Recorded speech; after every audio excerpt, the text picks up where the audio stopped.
Welcome to Woven Wings Live, where we bring you wisdom and tools for vibrant living. I'm Rahul Didwania, and I'm joined as always by my co-host, Gabe Crane. And if you enjoy listening to us, please consider sharing with a friend or leaving us a review wherever you listen to podcasts.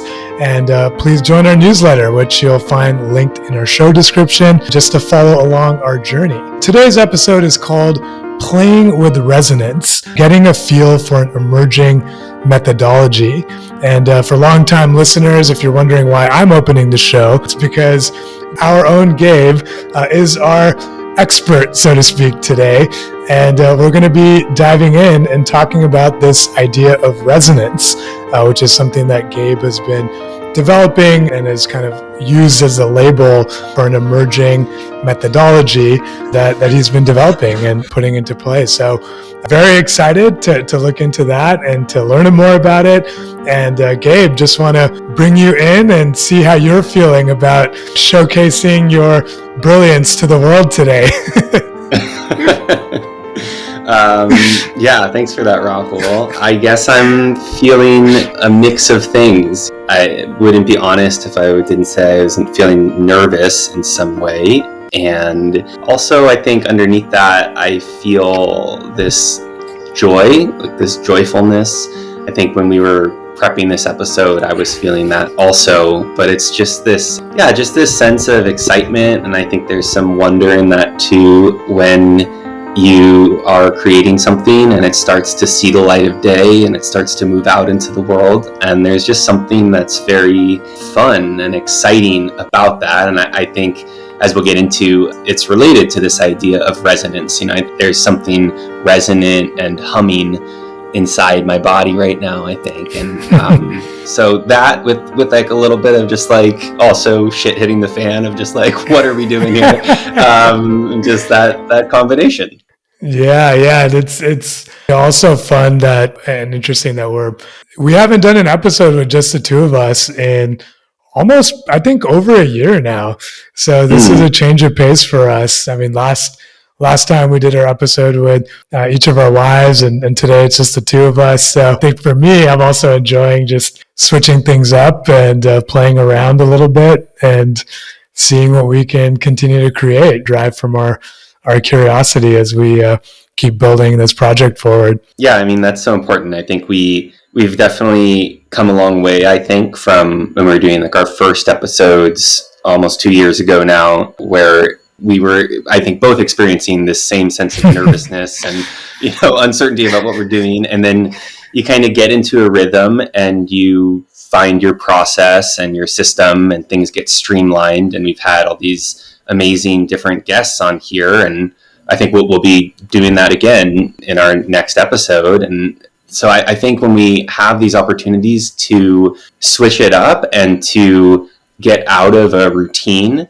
reinvites that excitement and that uncertainty. And so there's like some risk involved in that, but there's also so much life in that. And I think that's very core to, I think, both of our interests and why we've pursued this project. And so, yeah, I'm feeling grateful too that we've allowed ourselves to creatively unfold this and innovate and kind of challenge ourselves to not just get into the rut of whatever we've learned to do.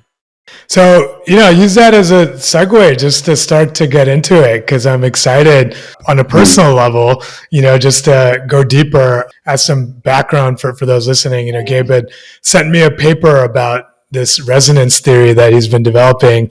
And Gabe, I mentioned to you, I was like, hey, really cool stuff.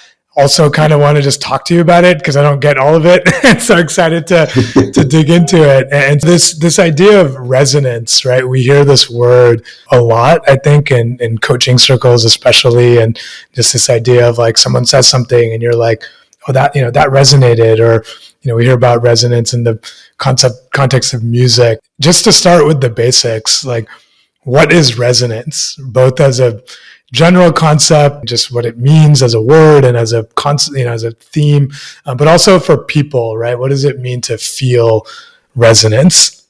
Well, I think you touched on it with the reference to music. I think we've got this common phrase now in our parlance or in our cultural framework around this resonates, and that's a cliche.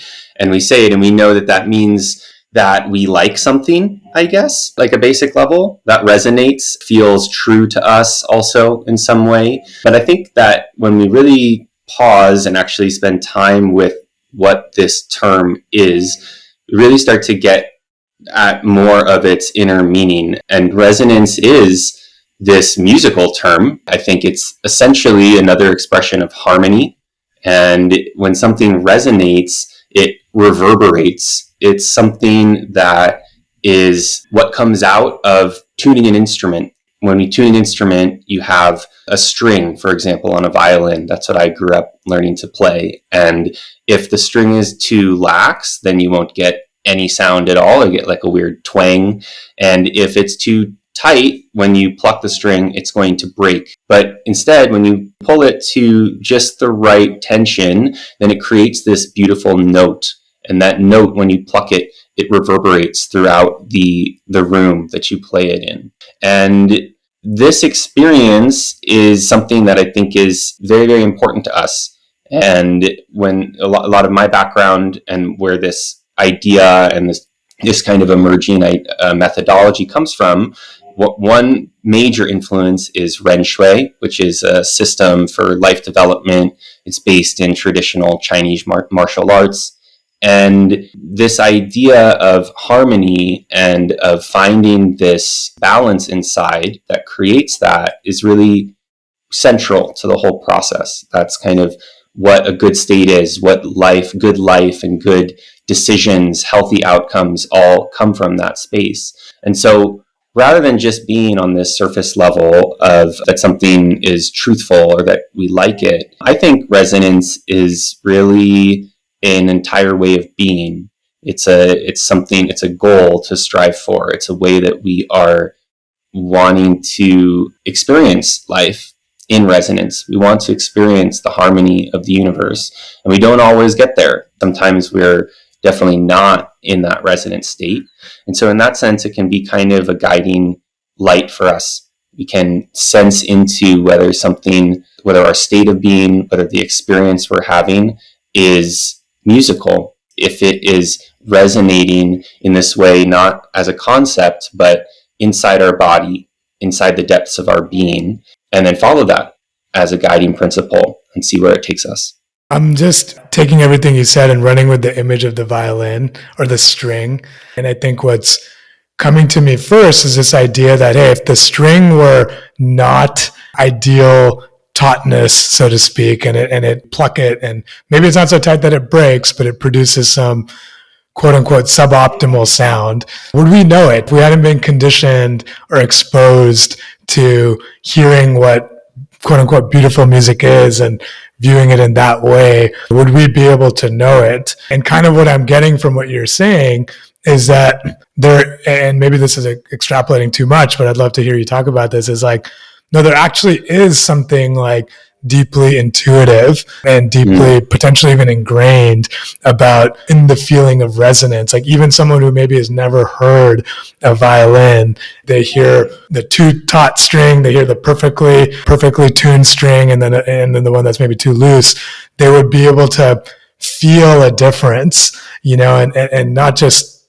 know it, but feel it in a really deep way. And so I want to test if that premise first off lands with you, and regardless, kind of just want to ask this question, like, how do you know when something is in resonance, right? What is, it might be ineffable, but how do you describe it? Like, what is, like, just to go deeper, like, what does it feel like to know that you're in resonance? Yeah.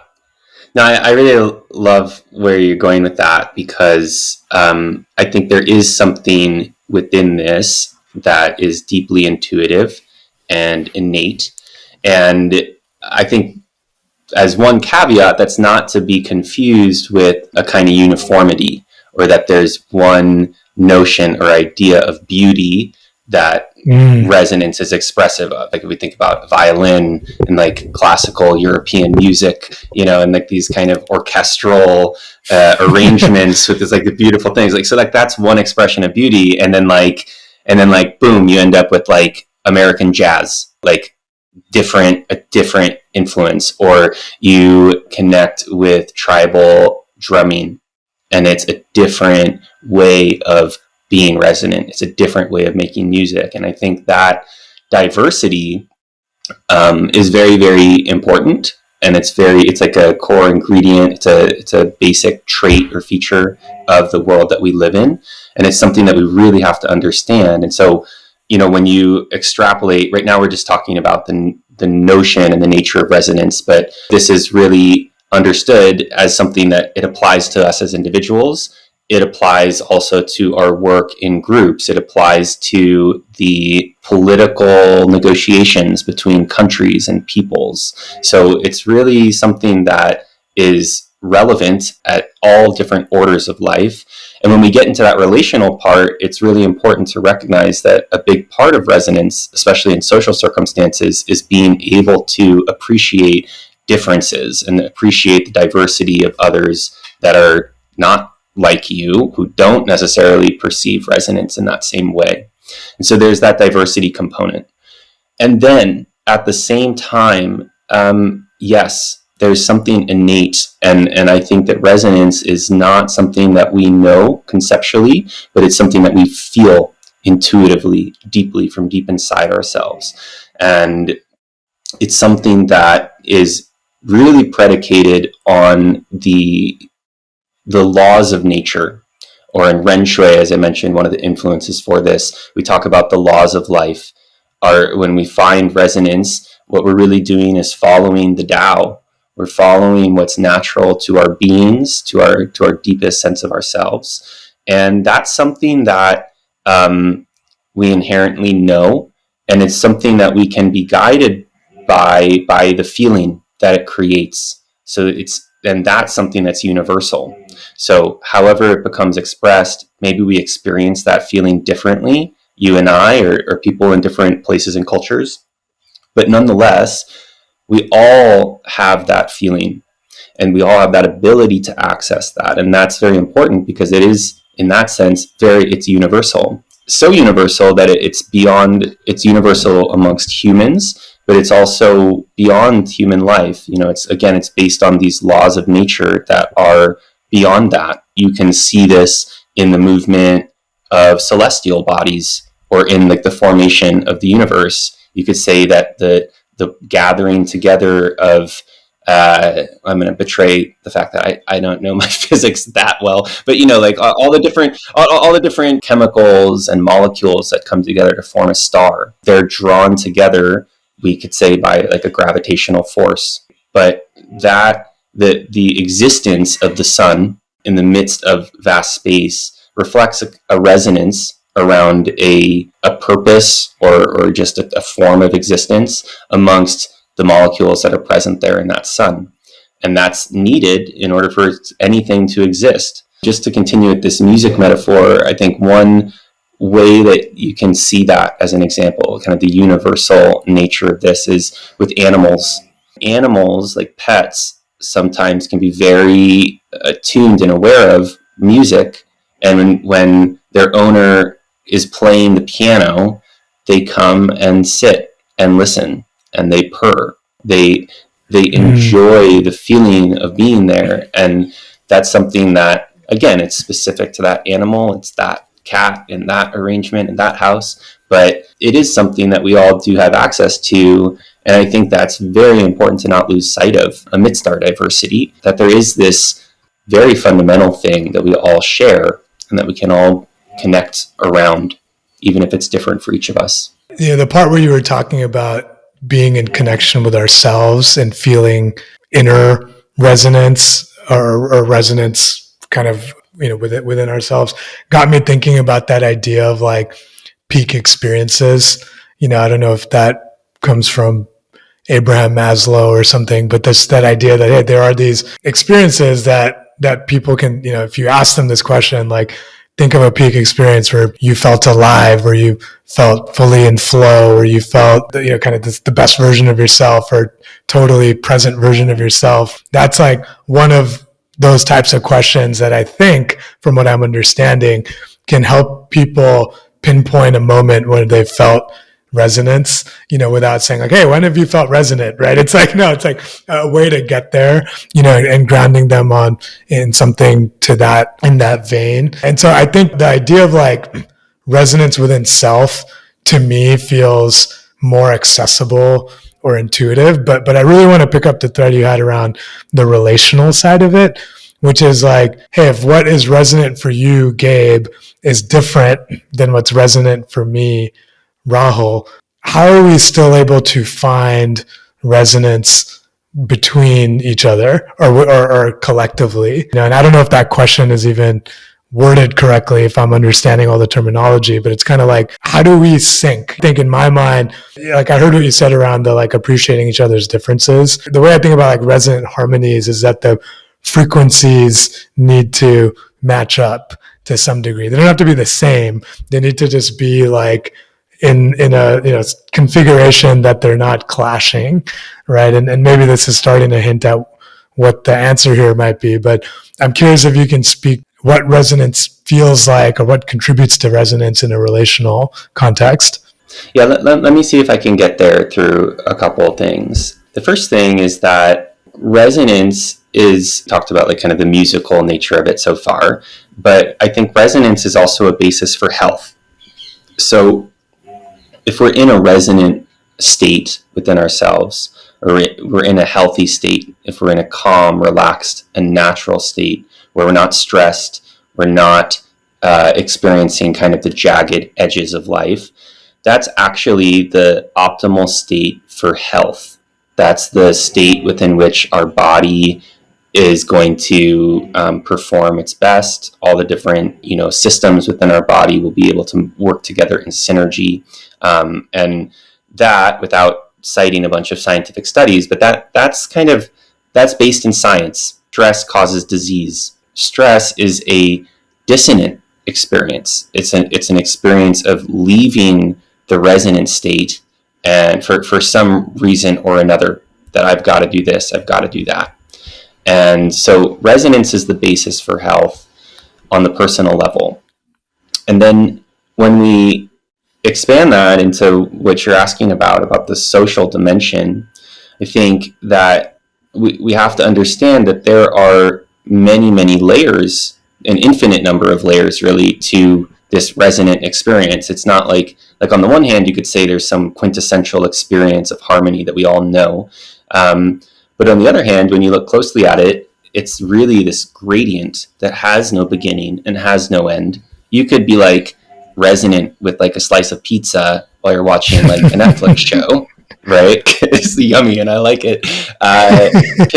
Or you could be resonant with a deep, profound calling inside you of why you feel why you were born, or why you're here on the planet, or why you choose to marry and be with somebody, or spend time with a certain group of people, or pursue a particular passion. And these are kind of deeper layers and experiences of resonance. And this resonance kind of, it's pulsating. It's like a heartbeat that's going on underneath whatever we're experiencing alongside it. So alongside our stress and dissonance, there is resonance if we're able to attune to it. It's not that it's absent. We lose it on that level of reality. We've lost track of it. We've forgotten it. But actually, deep down, it's still there. We wouldn't really be able to exist if it wasn't there.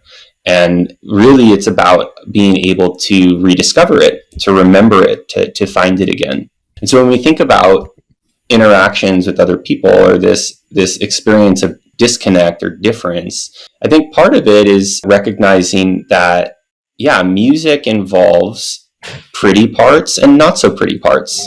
It involves moments when there is this, culmination of connection and all the harmonies line up, and it's just wonderful and beautiful.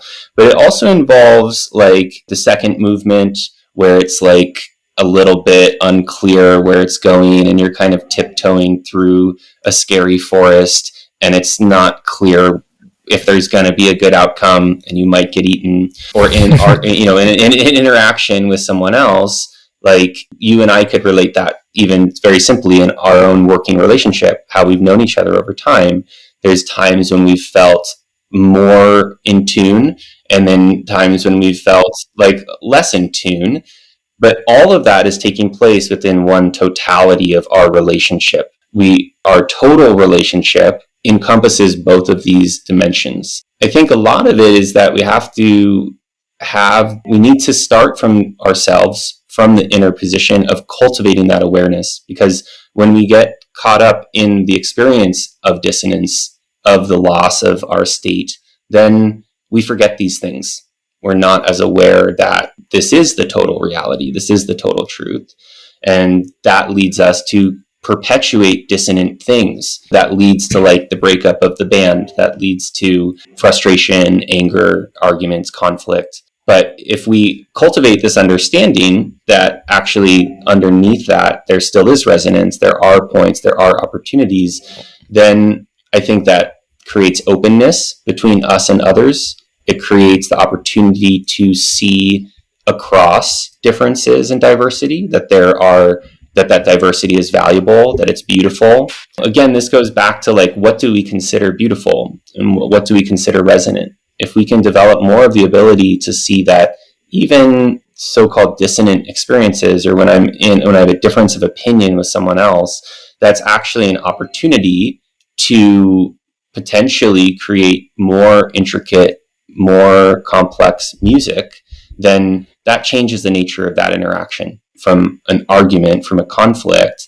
to an opportunity. And when we get into like the more technical layer of that, there's a lot of, I think, tools and skills that we can use in that space around how we listen to one another, how we ask questions, how we reflect back, how we own our own language and don't project mass truths onto whoever we're interacting with. These are all kind of more technical communication skills. And those are all important. That's like learning kind of particulars of how we play our instruments. But underneath, it's really, I think, being able to see that whether in the light or in the dark, the yin or the yang, they're both part of one whole. And that whole is resonating deeply from the beginning of beginningless time. We get that opportunity to attune to that as best we can and see where it takes us. Yeah, I'm glad you mentioned the yin and the yang. Like that's what came to mind for me when you said, "Hey, even the dissonant part is a part of creating resonance, right? It's actually part of a resonant whole to begin with." And so I think what I'm hearing, just to play back a few of these things, is why this matters, right? Is for an individual, but probably also for a collective or for a society, being in resonance is the healthier state. It might be the natural state or the state of least, destruction and rather most harmony, inner harmony. So there's the health piece that you mentioned.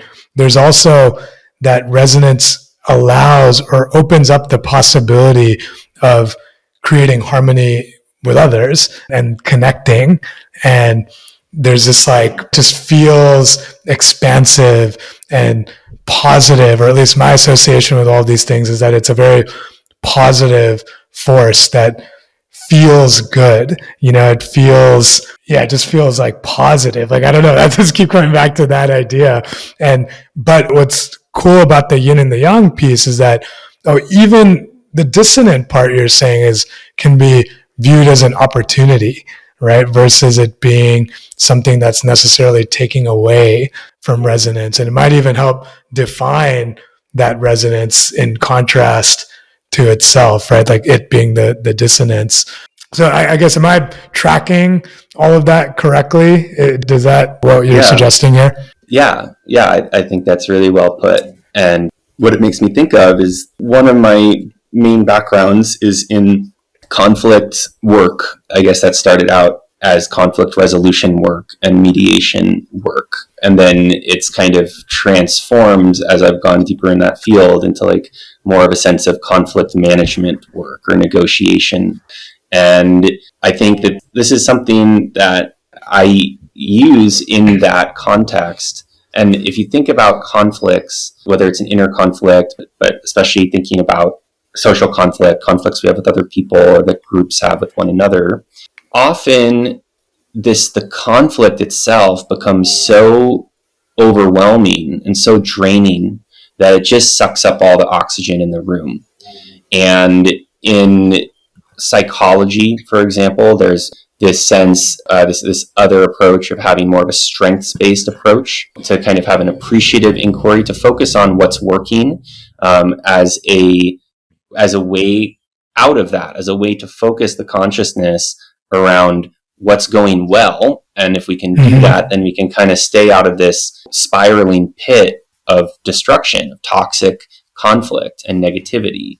And yeah, I mean, this notion of resonance, I think, is really crucial to that. It's really key to that, because it's seeing that underneath, like, conflict is actually just, it's about our way of relating to something. And even to take it to an extreme, like, even fighting can sometimes be resonant.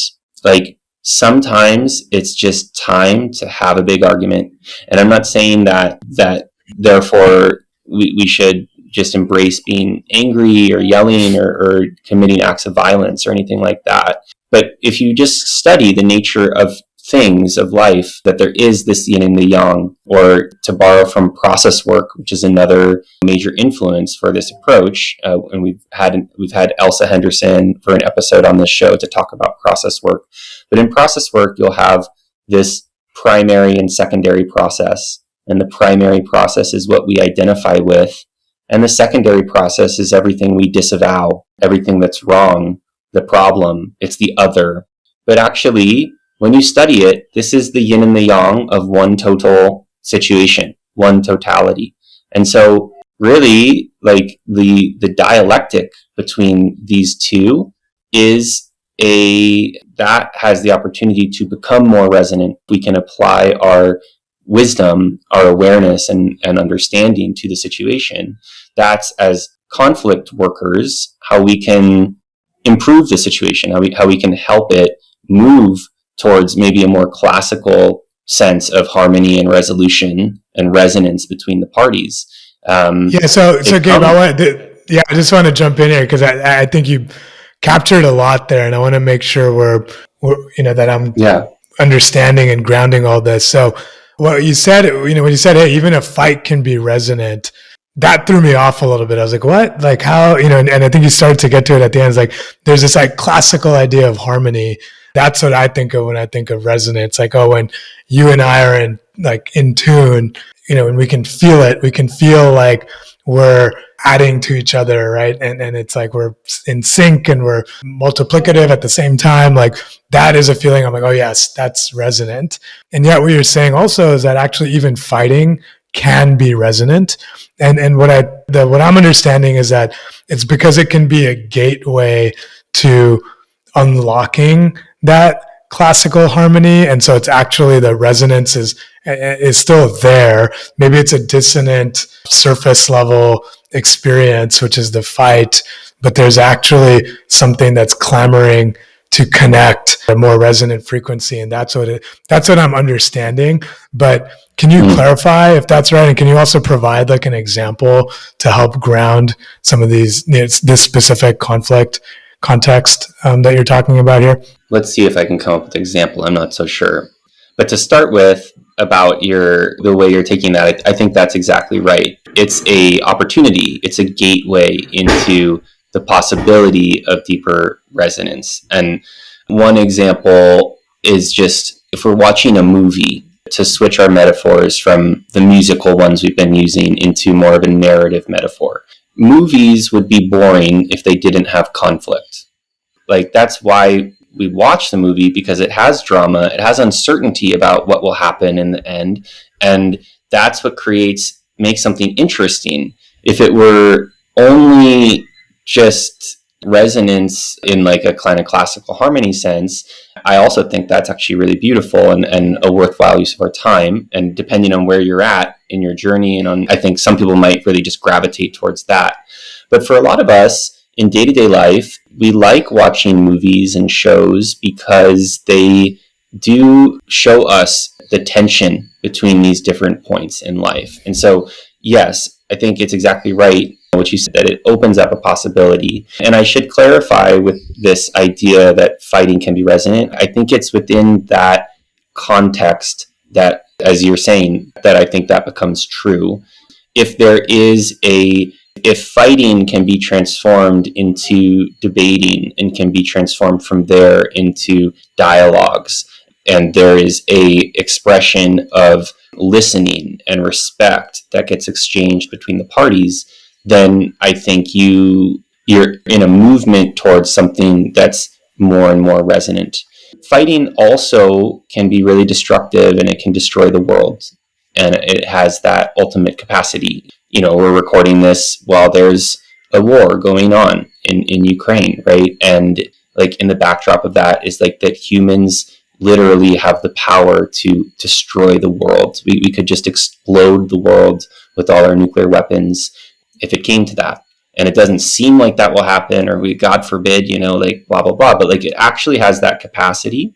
And that's something to bear in mind when we're in the dissonant state and when we're fighting. So it's important to not take me wrong here and think that this idea that fighting could also be part of an overall resonant process is like some sort of carte blanche to just like fight or to be destructive. Like actually, absolutely not. That part of why I think resonance as a concept is so helpful in a conflict space, or taking these kind of more positive psychology or strength oriented approaches, is that fighting and conflict, dissonance, it begets more dissonance. And there's not really any ground, there's no bottom. Talk about like hitting rock bottom in like addiction context. Like with dissonance and conflict, it can go on forever and ever into deeper and deeper gates of hell. There's always more you could do to create an awful experience for yourself. And people often don't understand that, or they feel that they're the victims of their circumstance, or they can't get themselves out of that spiral of negativity. And by itself, it won't. If you continue to harden or identify with that fighting spirit, then that's what you'll get.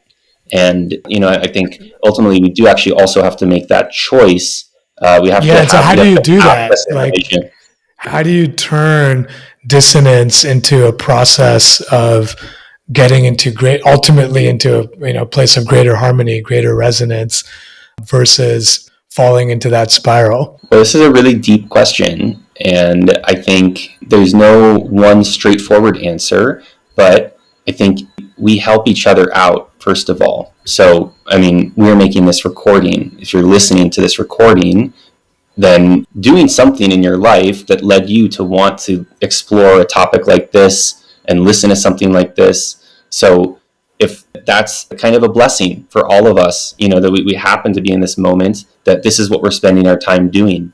And that is an introduction of wisdom. I'm not saying that like I'm the purveyor of the wisdom. It's really all this stuff is coming from my teachers and their teachers beyond that. There is in Buddhism, we talk about like the Dharma, or like being touched with understanding. You sometimes have to have some experience that kind of opens your eyes to it. That said, then we all, as we talked about at the top of the show, we all have this intuitive felt sense where we can sense this nature of resonance. And you mentioned earlier that it's a pleasurable feeling, that when you're kind of connecting with what I'm describing, it feels good. Well, that's our inner guidance system. That is what we can use to get ourselves out of the pit. And that's something that someone from the outside can help shine a light on that. They can reflect, they can state the truth of the situation. They can share the wisdom of the fact that you need to connect with that in order to learn to play music and enjoy your life and move towards health. But ultimately, it's on each one of us inside to feel that out and to find that and to listen to it, to follow it. And through following it, then we help it to grow. When we put our attention on something, it naturally begins to amplify. And so when we feel this, if we can, in the depths of our inner confusion and darkness, we can put our awareness on that resonant feeling, that pleasurable feeling, something that feels nourishing truly from the inside, then from there, things can begin to grow. If we identify ourselves to that feeling rather than all the other chaos and BS going on around it, then that can start to grow. And within that, other things will start to happen naturally. This is not to get too much into kind of the way that the universe works or that it's structured, but like that feeling will start to grow inside. Ideas will accompany that feeling. Possible interactions with the external environment will reveal themselves through being connected with that feeling. And I think we talk about that in common language these days as synchronicity, but that is a big part of how it works. Is as you're getting in touch with your own resonant state, it changes the things that you are observing and noticing and how you're processing and perceiving the reality around you. And so from that resonant experience inside, you begin to maybe have that much more little crack in the door opening to be able to reach out for help to someone who you think maybe understands this a little bit more, or pick up a book that seems to sparkle a little bit or shine with that same energy somehow. And it feels kind of magical when we're like in this ordinary reality. But when you think about it from a deeper level, it just makes sense because it's just the vibration. It's kind of the frequency that you're attuning to, and then that makes that what more likely to be what you experience and perceive in the world around you. Through that amplifies and grows and hopefully takes you in a helpful direction. Yeah, it's I feel like we're jumping a lot of metaphors here, but the metaphor that's coming to me now is actually imagining, like, it felt like a dance the way that you were talking about it. It's like there's that energy you were talking about that's growing, that feeling of resonance, that positivity, that inner alignment, and then feeling that, hey, it's actually then starting to dance with your external reality because you see it, and then it brings someone in, and there's like a movement to it and communication between your external reality and your internal reality, right? And what that example you used of like starting to see things in a certain way, or something maybe that you've seen for a long time, suddenly you have a different relationship of it, or it sparkles, like that concept feels so relatable for me, and one of the examples that I can think of is just like, 7 or 8 years ago, like the first time I heard about coaching, right? And I was like, oh, this seems like a really interesting thing. And I was like super drawn to it, and I didn't end up going very far, but at that point I was like very, very, very drawn to it. And I felt this like energy bubbling up around it. And suddenly I was like, not only like thinking about it and feeling something about it, but I was like talking about it. And then people were like, oh, I know so-and-so, I know so-and-so. And suddenly, like, within a very, very, very short period of time, there were like double-digit coaches that I'd been like introduced to, and I'd never experienced anything like that, I think, before. That was like so just like on the nose about this concept that we're talking about. And since then, there have been many such experiences where suddenly there was like this reflection of this energy or this desire or this resonance that I was feeling internally, and this dance with my external reality that then led to that amplification, not just for what I was feeling within myself, but the way I was experiencing my life. And like, I think that idea is really interesting.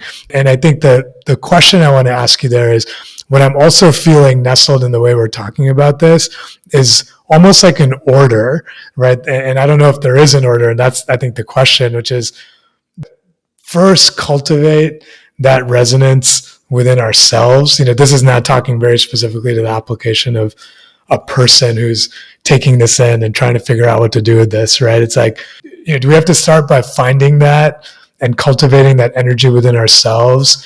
And then that in turn morphs our reality or our experience of our external reality. And, maybe there's that initial starter or the activation energy of somebody inspiring you towards that, or some experience kind of pushing you in that direction. But is that the flow that I'm hearing, or is it not actually that linear? Yeah, that's a good question. I'd give two answers to that. One is that it's really kind of a chicken or egg sort of thing, because it's a dialectic, and there's always this dialogue going on between the inner personal experience and the outer. And so there's not really like a starting point to that process, and there's no end point either. It's like it's always going to be going on, this interaction between the inner and the outer. And then the second answer is that really, to make progress in life, we have to take the inner approach. You have to take personal responsibility for your life and for your experience in order to make it anywhere. As long as you think that your happiness and your well-being is predicated on some sort of external circumstance, then you will be disempowered, essentially. You will exist as a victim of your circumstance. And so we each have it upon us. It's incumbent on each of us to take the inner approach in that sense, which is not saying that we're not still in that dialectic between the inner and the outer, or that we're not informed or influenced by the outside. That's very important. But the way we make sense of that, the way we make meaning, and the way we create resonance within our own totality, our own inner universe, is on each of us. And what sucks about that is that no one's going to do it for you, and it takes work and it's hard sometimes. But what's awesome about that is that no one can take that from you, and no one chooses that for you. You get to do that, whether it's up to you. And so it's very, very empowering, and it gives you all sorts of possibility. It's also a really great equalizer, that regardless of our circumstance or situation, we all do have that. We do have that right, that like intrinsic, inherent right as part of life to take responsibility for ourselves and for our state, for our experience, and uplift ourselves. And so it's really kind of a both and. Yeah. And so as we start to talk about like applying this, right? I know we were talking before this episode about some of the core principles. We're thinking about resonance and how to apply it. And we talked about the ideas of authenticity, and transparency and relationship. I was wondering if you can just break those down for us. What are the core principles of resonance from an application standpoint, and how do we understand what those are? And just let's start with the overview and we can go from there. Okay. Well, first of all, to just say again, this is like an emerging methodology. It's kind of, I'm kind of trying to give language through this to the kind of innate or intuitive way that I've worked over the last 3 years, or last several years, in a number of contexts. And this is I think resonance as a concept, it's a total system, because it's also influenced by systems that I think are very total or holistic in their understanding. Ren Shui. Define a total system, by the way, Gabe, just for our listeners. Well, like a total system means that is something that is applicable to every level and moment of life. It is something that is relevant and useful and important every different point in the road. We talked about star formation today. We've talked about personal experience, social dialogue, animals, nature. There's nothing that we can conceive of or observe that is not relevant and related to what we're doing here. And there's nothing that we can't apply the principles of resonance to get somewhere productive or positive. So that's what I mean by a total system. But at this point, I'd say that, at least for me, this is a very like implicitly total system right now. Like it's not explicitly developed at the level that maybe one day it will reach, or that some of these systems that are my teachers are really developed total systems. And so when we talk about like core principles, I think we should take it with a really big grain of salt, because these are I think these are elements that have arisen in our conversation that are that are related. They might be core principles. They might be passing like interests or whatever. Like I don't really know. But to your point, you mentioned authenticity, you mentioned transparency, and you mentioned relationship. The relationship piece, I think we've touched on. That things we're always existing in relationship, even in relationship with ourself, or our own sense of resonance. And in all the metaphors we've explored, there's relationships that are inherent to that process. Like there's a relationship in the tension between of the string between like the lax or the overtaut, and there's a relationship between the string and the finger that plucks it, and the ear that hears it, and the other strings that get together and create a broader music. And so there is this relational factor within all of that. One thing I can just add briefly about that to layer it in is that talk about a total system. Well, this sense of totality, like the universe is a totality, and each one of us is a universe also. We're also a totality. And so we're really looking at this reality of infinite wholes within other infinite holes. And like there's this we're in India still right now, and Lakshmi and I were at this art fair, and there's this amazing painting depicting like the life of Krishna, and it's showing Krishna as a figure, and then it's showing his elephant, and if you look really closely at the elephant, it's all made up of a bunch of little Krishnas. Are all and it's a piece of art, but like the idea being there, it's like every cell in our body is a totality. It's an entity unto itself, and then it's participating in this broader totality of who we each are as individuals. And then you and I, Rahul, are participating in some form of a totality of this show, Woven Wings, and that's taking place, blah blah blah, to add infinitum. Right. So there's this holes within holes, and the relationships that come about as a result of that.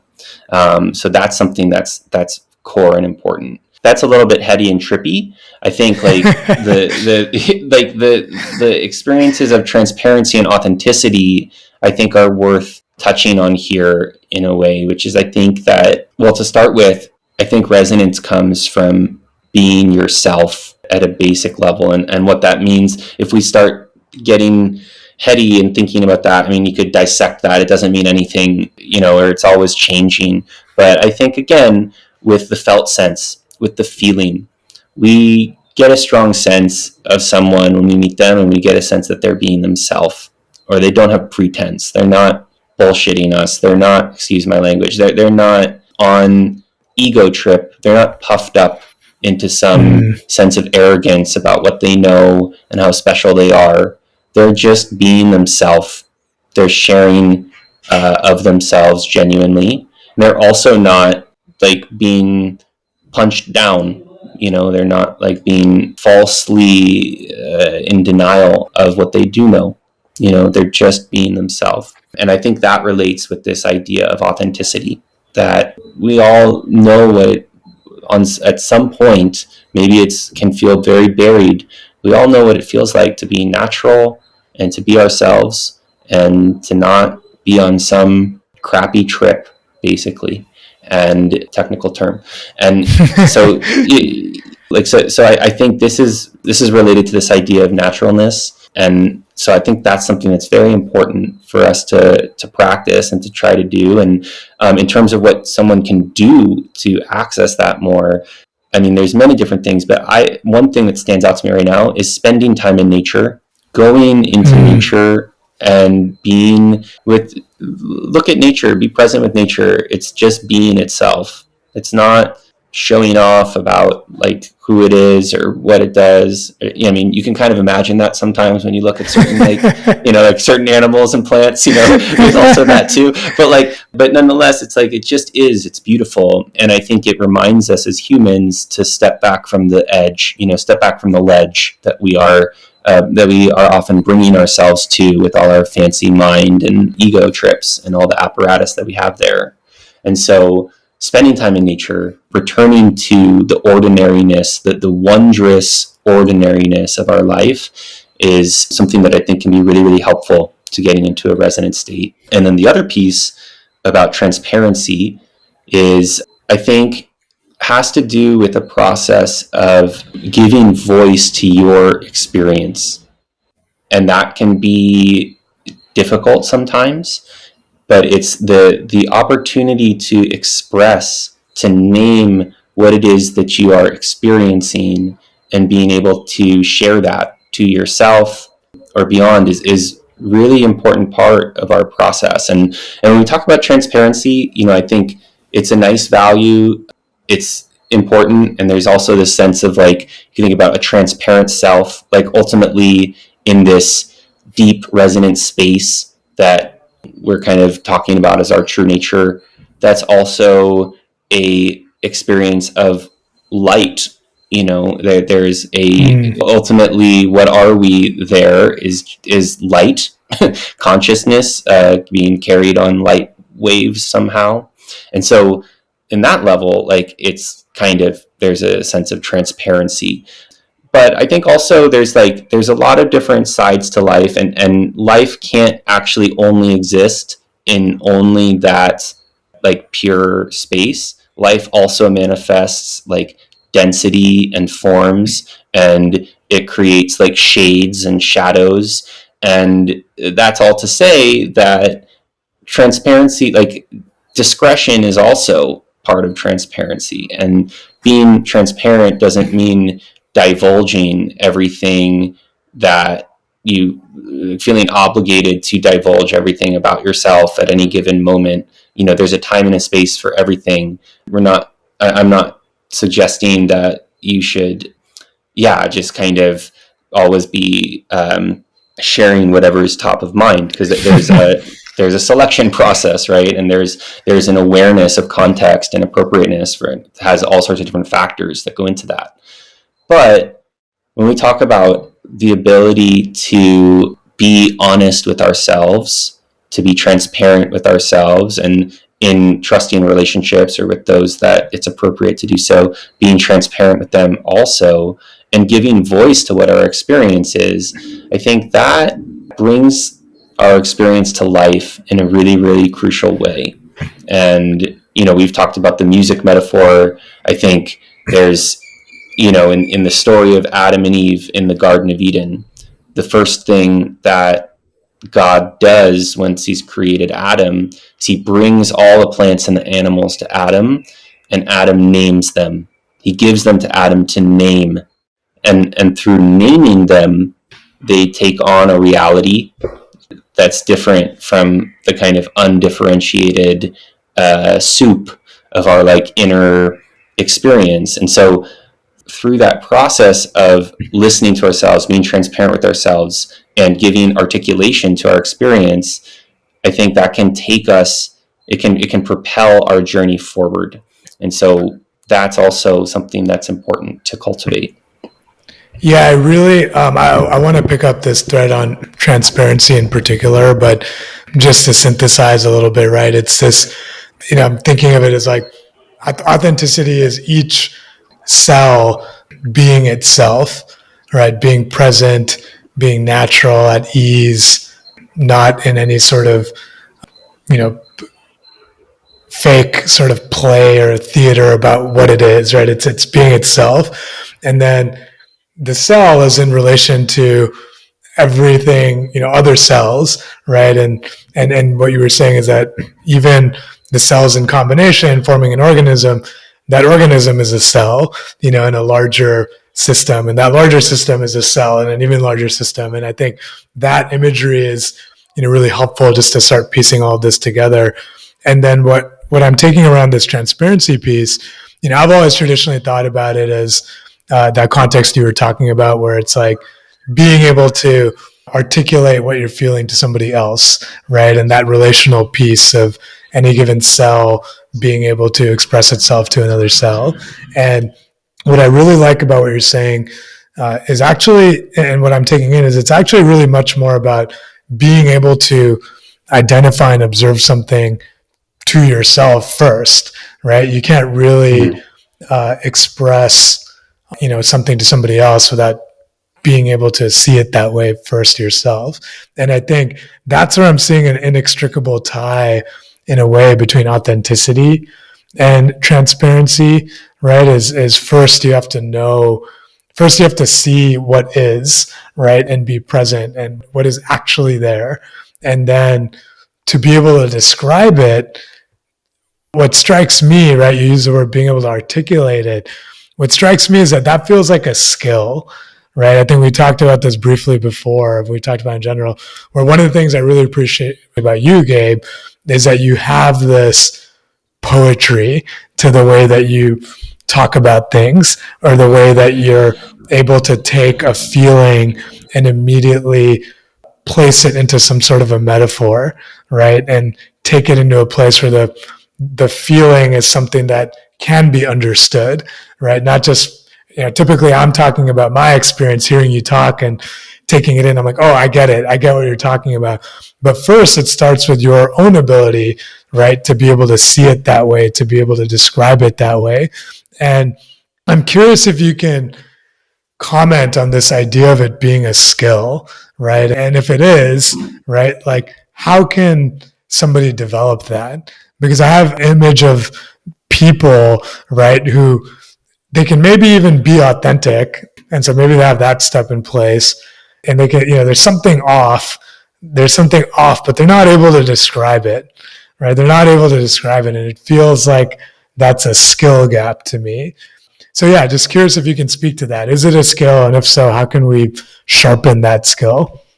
Well, first of all, I think I don't totally know. So first of all, to say that I like this is a complex area, but what I think, like how it's striking me right now, is I agree with you. I think it is a skill, and if you really wind it back and look at all the different factors involved in it, it's predicated on language. If we're talking about, that's one way it can be expressed. We've also talked about these other forms of expression, right?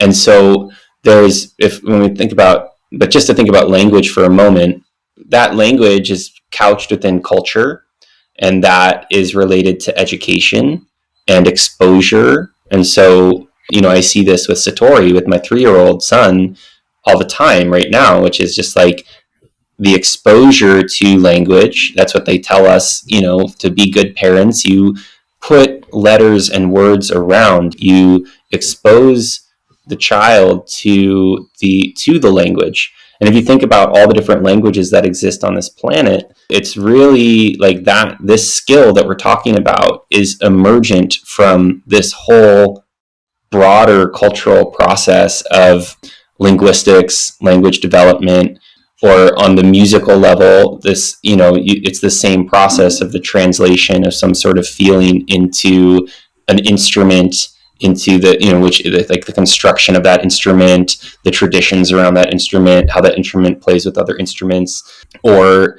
painting or art, like fine arts, which are not my skill, or not my strength. Like that also requires certain learning and the development of those processes. Yes, I think when we look at it like that, there's a reality to that, similar to how we were talking more on some of the technical skills that are involved in managing resonant, dissonant relationships and conflict with other people. That involves certain communication skills. There are like tangible, discrete techniques that you can learn to apply. So all of that's true. But I also would say I want to offer something that I hope people will find hopeful here, because I think when we think about it through that lens, it can feel really daunting of like, and again, we can find ourselves more in that outside ourselves victimized situation of like, well, I don't have those skills, or I'm looking at this giant mountain and how will I ever climb that? But I think it really comes back to these same ideas that we're talking about authenticity, being yourself and listening, and then being able to follow and track what you're hearing and try to mimic and replicate it. That is what children are doing when they're learning language and words. When we hear something inside or we notice something inside, that, this is a common practice in process work. You get in touch with some sort of sense that doesn't have a word, it doesn't have a sound yet, it doesn't, but it's something in there. And then you just start to like make a sound, make a movement with your body, let yourself be natural and see, like let it unfold, but see where it goes. And a big hang up in this is self-judgment. As you start to do that, what I think I see a lot of people do is they think that this is embarrassing to do, or it's not good enough. They're still thinking about this weird sound experience they're making in relation to like this cultural mountain. And they stop themselves in the process of articulating their experience because of that self-judgment, that it's not good enough, that it's not right, they're not doing it the right way. This is really something to set aside, to say like, this is something where I'm going to suspend this judgment and I'm going to allow myself to go into this kind of primordial soupy space, and I'm going to let myself fumble around in here a little bit. Fumble, bumble, mumble, jumble. I'm going to see where it takes me. Whether that's, and in process work, it's one of the things I love about that system. It could find that being expressed in your body, in the body channel. You could find it being expressed in your vocal cord. You could find it being expressed in an action, some other action or behavior. But if you really break it down, like humans, we have a somewhat limited number of actions that we can take. There's not that many things that we can do. We can do something with our body. We can do something with our voice. We can. Well, what's interesting is, it's funny. I was actually taking the opposite conclusion off of everything you were saying, which is we actually have unlimited ways, right? Because you can actually move your body in unlimited ways. You can make sound on any point on an unlimited spectrum, right? You can color Correct. is an infinite spectrum, right? And it's, if you're painting or anything, it feels actually like there's and even words to some degree, because they're just sounds. You can create words, you can create sounds, you can keep defining, and going deeper into what is like an authentic moment or experience. I jumped in there, but you were saying. No. That's great, and it's true. Like, it's true that we have this kind of infinite possibilities of what we can create. But I think if we study the instruments, we're somewhat limited in the number of instruments. And the mind is a wild instrument, and we create all these new technologies and instruments that allow us to express in different ways. So there's that too. But at a basic level, there's like, and I'm offering this not in a negative sense as like, oh, it's so sad we have this limitation. I'm actually offering it in a positive sense, which is just like, hey, whatever you can do is like similar to what I can do. You can make a noise. You can move your body. You're correct, in infinite number of ways. You can make infinite number of weird noises. Those noises can transform into words. You can also type. You can take a paintbrush and do something on a canvas. You can arrange objects in your environment into something that is expressive or feels meaningful for you. And these are basically the things that humans have been doing since time immemorial. And that's kind of what we have at our disposal. And it's amazing, to your point, like just from those very limited instruments, we can do anything. We can do amazing anything. And so when we're trying to bring it back to like, if you're trying to get yourself untracked, or you're trying to bring yourself into the process of articulation and create your resonant expression, this kind of sense of contribution or self-emergence through that expression, it comes back to like being willing to spend that time with yourself and suspend the outside noise and the judgments that you've internalized, and just create space to recognize that you have something unique to share, and you have the opportunity through some channel or another to explore and listen to what's trying to come through you. And if you do that, then your expression is not going to sound like mine. It's not going to sound like yours, Rahul, but it's going to sound like yours. And it will make you happy. It will fill you with a sense of deep meaning and pleasure, and you'll experience happiness and gratitude for your life. And I think that's really all we can really ask for. No, that was quite the journey there. I'm just tracking the arc, and it's like there's this element of, just looking at the whole process. What I took was there's an element of exposure and learning and building your vocabulary, across any of these different forms of expression or articulation that happens, in the most concentrated fashion as we grow up, right, as a function of our cultures, our family environment, our communities, and our education. And then over time, we probably have our base vocabulary, and maybe we keep adding to it, in particular if you're truly a lifelong learner and absorbing. But regardless, you have a base vocabulary. And then finding that articulation is a matter of tuning into your authentic self, finding that resonant frequency, and allowing yourself to play from there, right? We talked about playing with resonance, and it's allowing yourself to play with the vocabulary that you have in the most authentic way possible, free of self-judgment, right? And in the spirit of following that resonance playfully, right? Is kind of the image that I'm seeing, and just sort of the flow that I'm taking away. And I guess just with that, Gabe, turn it over to you one final time just to react to that, or just to offer any closing thoughts, or takeaways as we, arrive at our ending point here. Yeah, no, thanks. That's really well said. And I think it's beautiful. And I think one thing that's kind of emerging here for me, as I said, this is really like a system in process.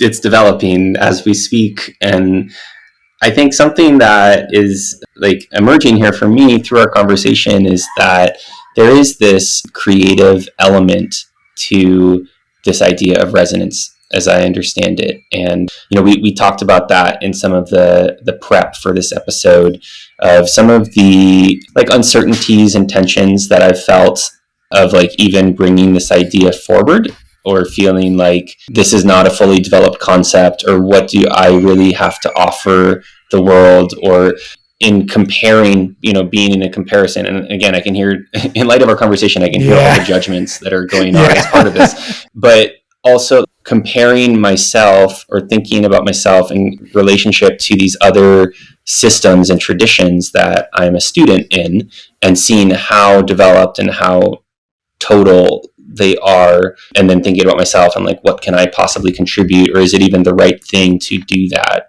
And I think that one thing that what I hear from this conversation, and that I think is part of what I'm personally inspired by, and that I think this is moving towards, is that life is about creative expression. It is, resonance is not just getting into, in this kind of like traditional spiritual Eastern philosophy sense, this like deep state of Om. That's an experience of resonance, of like, it's just oming, all the time. And that's like, and that's great, and that's beautiful. But that life also has this unending creative unfoldment that's happening, and it's wanting us to be part of that. And that's what's creating beauty and possibility in the world. And we have to go through our own judgments and our own development process to be able to engage that and become part of the music. But that we must, like, it's not enough, so to speak, to stay in the Om, or to just be in like a self-resonant state. There is a particular uniqueness that each of us is bringing to the table and expressing and wanting to contribute. And as we do that, then, we create the opportunity for a lot of flourishing on our planet, in our own personal lives, and then as that ripples out in our human societies. I think that's I'm grateful to be kind of like learning alongside everyone today on this through this show, and the play component that you said. Like, this has been a lot of fun, and and I just want to just express my gratitude for that, and just the importance of that, that we are all playing. And when we can access that playfulness, then these things tend to flow that much easier. So thanks, Rahul, for making space for this. It's been really, really cool to get to go through this with you. Likewise, and thank you, Gabe, for bringing us, as a Woven Wings community into the fold, right? And peeling back the curtain on your own creative process and learning process, even when maybe you had felt some doubts around it. And I think, with everything you just said, for anyone that's made it this far and is still listening, I think take this as an invitation, right? To pause, to tune in with yourself, to see where that joy, where that resonant energy, might be living for you, or what part of your life is bringing that out, plucking that string or playing that string, and follow it playfully with curiosity, and see what happens. We don't know. And I think that's part of the fun. And so we'll leave you with that invitation. And thank you, dear listeners, for tuning in as always. And with that, we will see you next time. Stay tuned. And thanks again for tuning in.